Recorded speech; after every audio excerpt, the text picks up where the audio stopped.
Hey, what's up everybody? Jerome here from the Bonsai Supply. And today, we're gonna do some maintenance work on this Alberta Spruce.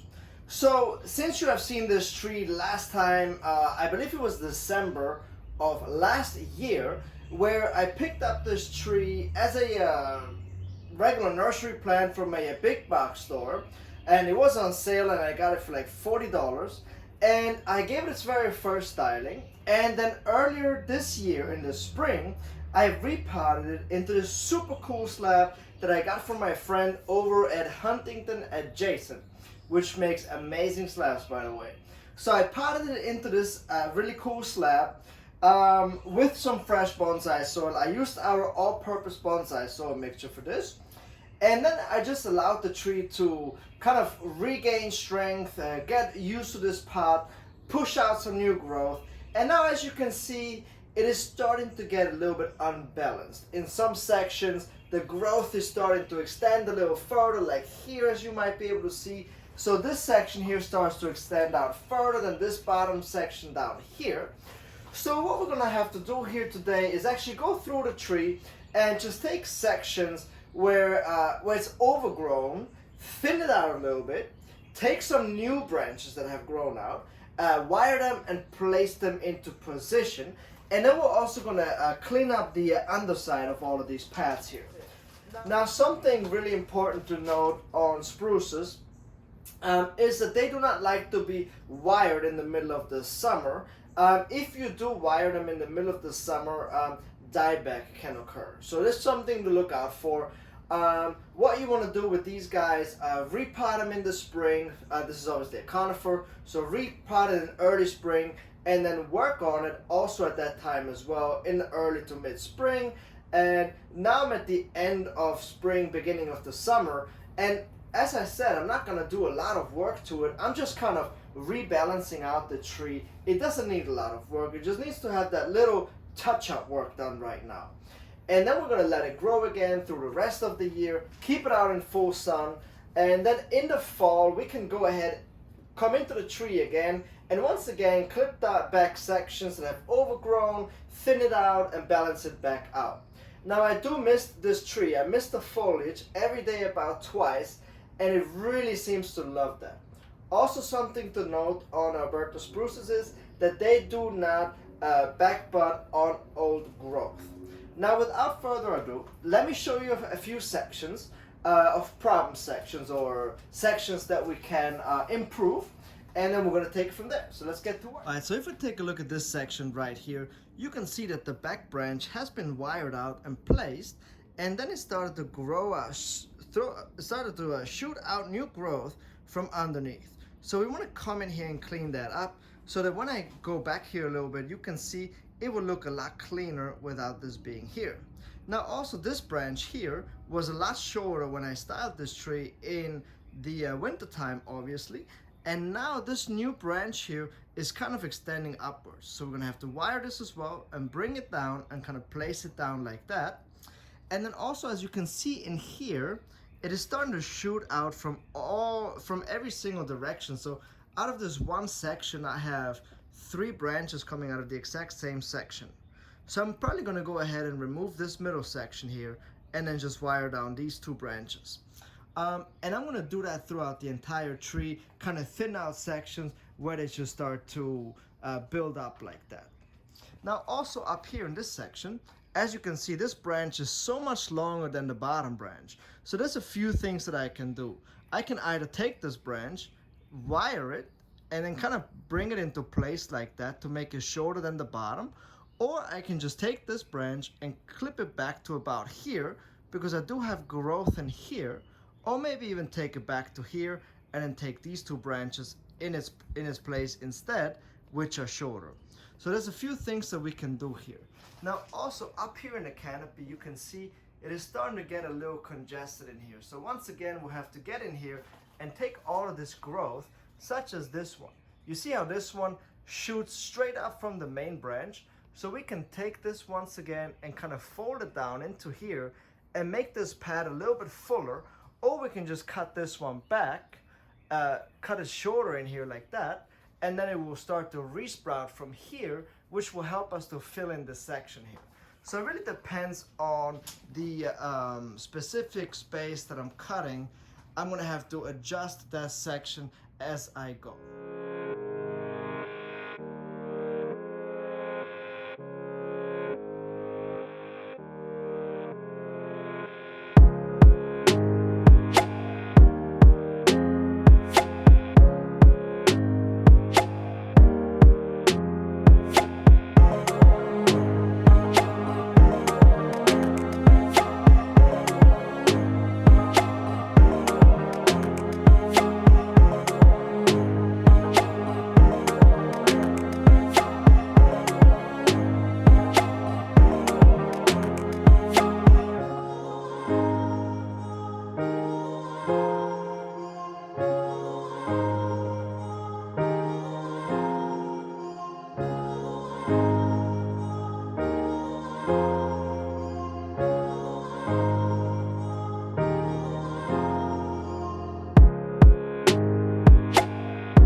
So this tree really was a mountain to climb. It was a lot of work to get it thinned out and to wire the rest of the branches and just to fan them out nicely, because it is such a tall tree and I think it needs to be balanced really well. So I had to place a branch and then take about 3 to 4 steps back and look at the tree and then adjust it again and do that throughout the entire tree.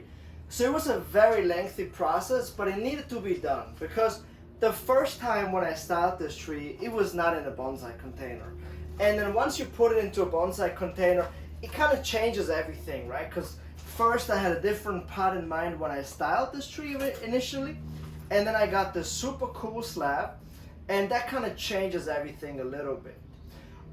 So overall, I think the tree looks a lot better now than it did at the beginning of the video, because it's a lot lighter now in terms of foliage, and it's better balanced, and I was able to fix the top as well.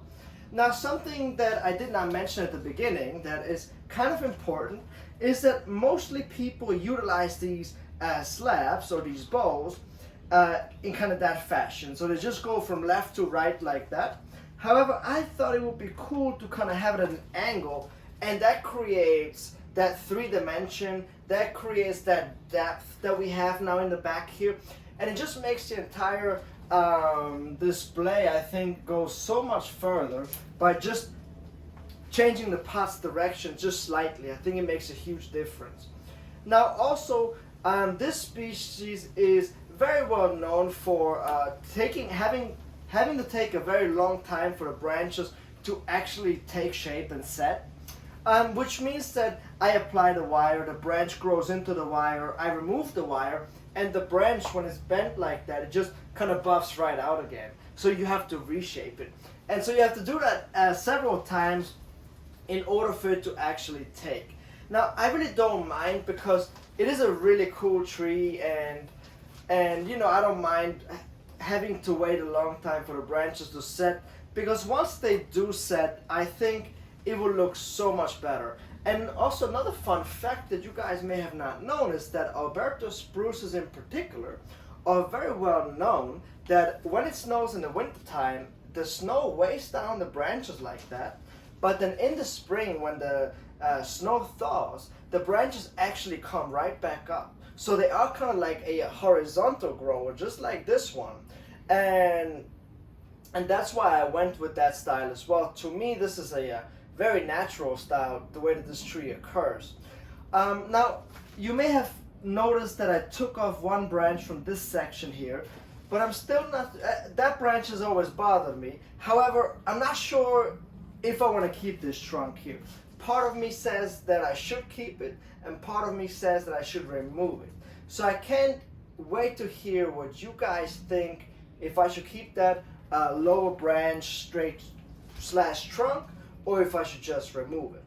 Now, I do think that it could add some extra flavor to this design if I would be able to bring this further out and kind of make it like a twin trunk. Well, again, if you're not sure, if you want to leave it or remove it, ask yourself, is it adding to this design, to the overall design, or is it taking away from that design? But if you're really not sure, just leave it, because you can always remove it at a later point. For right now, I'm going to leave it. One day I might water my tree and say, you know what, I absolutely hate that branch and it's got to go. For right now, I'm going to keep it. Of course, unless all of you guys say it's got to go, then it's got to go. So I hope that you guys enjoyed this video on my Alberta Spruce. I hope that you guys learned a little something on how we can do some maintenance work on these trees and, you know, take them to the next level. If you have any questions, please let me know. Don't forget to subscribe to our YouTube channel if you haven't done so already, and I will catch you guys next time. All